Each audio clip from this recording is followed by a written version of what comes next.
You want to know why men fall in love when you're mean? Yes? Okay, sit down, little sister, we talk. I make tea, you make notes.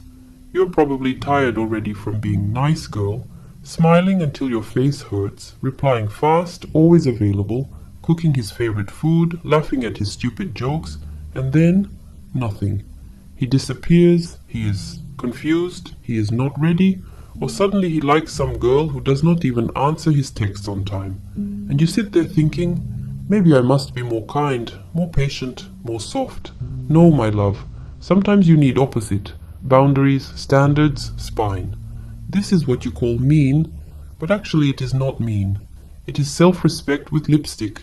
So in this little big sister talk, I explain to you why men often fall hard for women who do not treat them like little princes, why being too sweet makes you boring for many men, how psychology and research explain this, how even Leo Tolstoy showed this in story, and how you can stop being doormat without becoming cold bitch. I will tease you a bit, I will be honest, but also I love you, so I am not letting you stay in stupid patterns. In end, I give you homework to practice, and if you like this, you subscribe and you tell me in comments which kind of mean you are afraid to be. First thing, let's fix this word, mean. Many of you think being mean means screaming at man, insulting him, playing dirty mind games. This is toxic. This kills respect. This is not what we want. What most men call she is mean is usually just she has standards I cannot manipulate. When you do not answer immediately, when you say no, I don't like this, when you walk away because he crosses boundary, he feels discomfort. His ego cries, and instead of saying I am immature donkey, he says she is mean. Good. Let him complain. You are not here to babysit his ego. There is old concept in psychology. People want what they cannot easily have. In research, they call it scarcity and reactance. When something is too available, we value it less. When is less available, suddenly our brain says, but why? I want this. There was classic psychological work by Jack Brame in 1966 about this reactance. When our freedom to have something is limited, we want it more.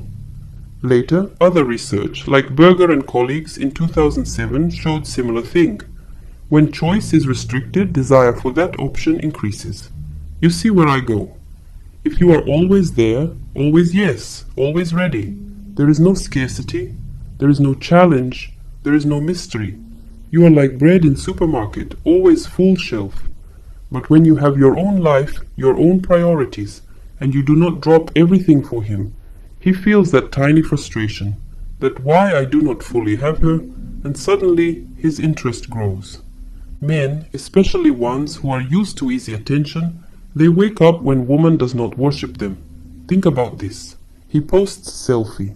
20 girls comment, you so handsome. But you see the selfie, you send maybe one small nice jacket, and then go live your life. You do not write 3 paragraphs.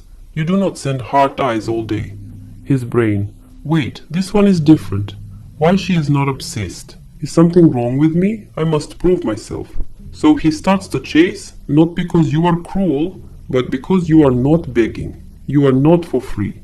Now, I tell you story. You know Leo Tolstoy, yes? Big Russian writer, beard, lots of drama. In his novel Anna Karenina, there is part with Kitty and Vronsky. Kitty is young girl, sweet, pure. She puts this Vronsky on pedestal. She is all light, all kindness, completely open heart to him.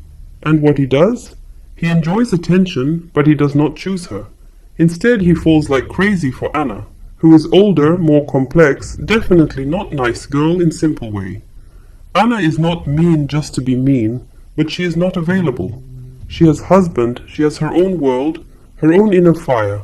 She resists Vronsky at first, she fights with herself. She is not this little kitten who runs after him. And he becomes obsessed, ready to destroy his life for her. So watch this dynamic. Sweet Kitty, over-available, gets her heart broken. Complicated Anna, with boundaries and self, gets man's mad passion.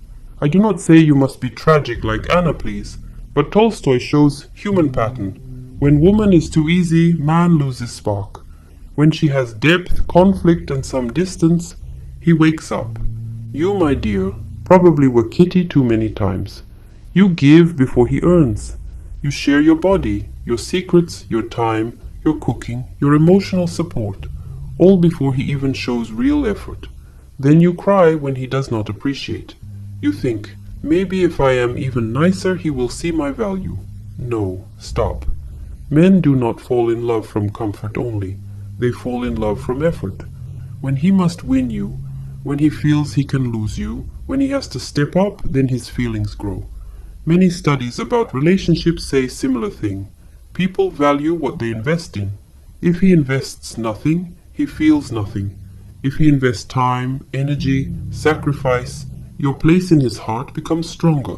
So when you are mean, in sense of, I do not accept crumbs, he must invest more. Maybe he must plan proper date, not only come over to my place. Maybe he must talk about future, not only send memes. Maybe he must show consistency, not only romantic messages at 2 a.m. This effort pressure feels like, damn, she's difficult. But actually he falls deeper because he works for you.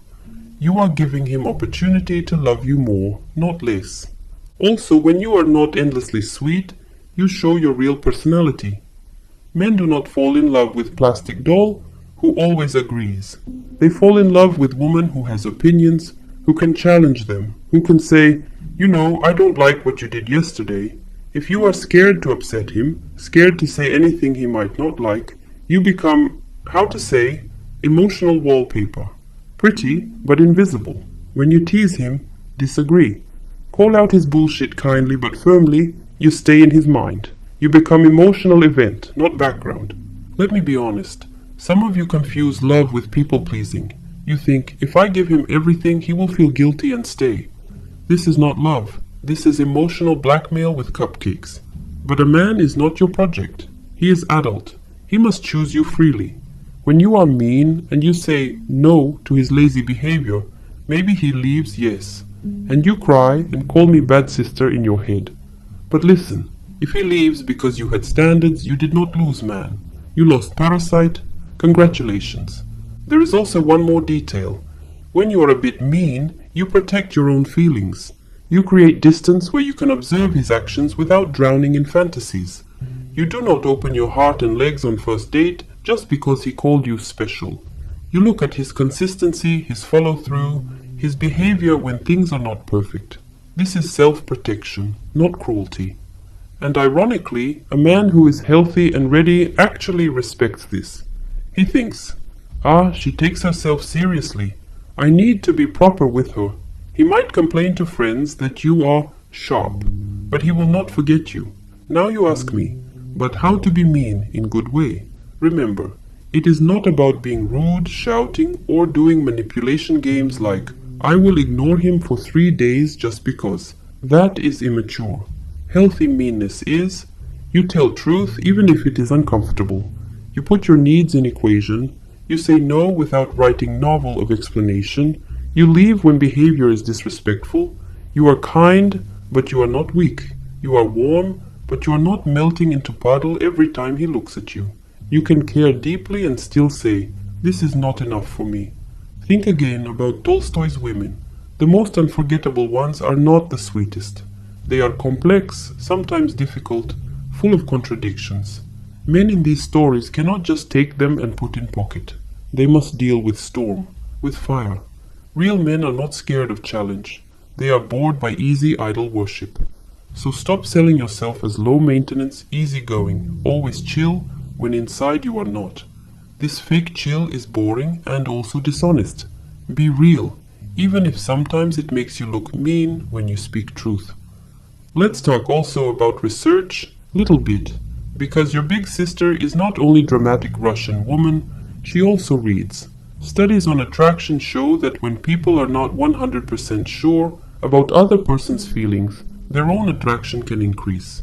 You think about them more, you analyze, you replay conversations.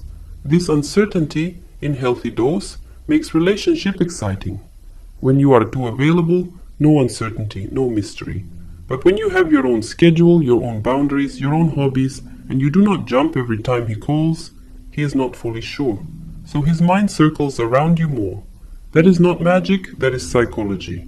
Now I give you little tough love, okay. If you are always nice to men who treat you bad, this is not about them. It is about you. You are scared to be alone. You are scared to be rejected. You use niceness like protection, thinking, if I am good girl, no one will leave me.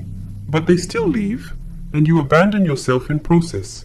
So maybe it is time to try a new thing. Maybe it is time to be mean enough to not betray yourself. Self-love sometimes looks harsh from outside. It says, I would rather be single than be half-loved. That is strongest mean you can be. And this is exactly the woman many men fall hardest for. Because she does not need them, she chooses them. So, what I want for you is not to become cruel ice queen. I want you to be warm-hearted woman with strong edges, soft center, hard shell, like good Russian candy. When man comes into your life, he must feel you are blessing, not charity worker. He must feel that your attention is gift, not something he can expect while giving you minimal effort. And if he cannot handle your standards, you send him back to kindergarten. Now your homework, my little sister. Take notebook, write 3 situations where you were too nice with man and felt later that you betrayed yourself. Maybe you stayed when he was inconsistent. Maybe you said yes when you wanted no. For each situation, write how mean but loving version of you would act. Not angry, not revengeful, just firm. Next days, practice one small no with someone. Maybe with man, maybe with friend or co-worker. Feel how your body reacts when you choose yourself. You will feel guilt first because you are addicted to pleasing. But you will also feel power. Do this as exercise. Choose self-respect over comfort, at least once this week, and write down what happened. If you like this little tough love talk, you know what to do.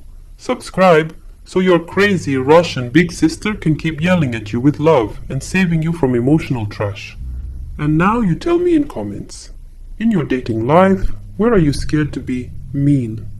Share one situation where you wanted to set boundary but you didn't. I want to read. I want to see where you girls struggle. Don't be shy. We are all learning together.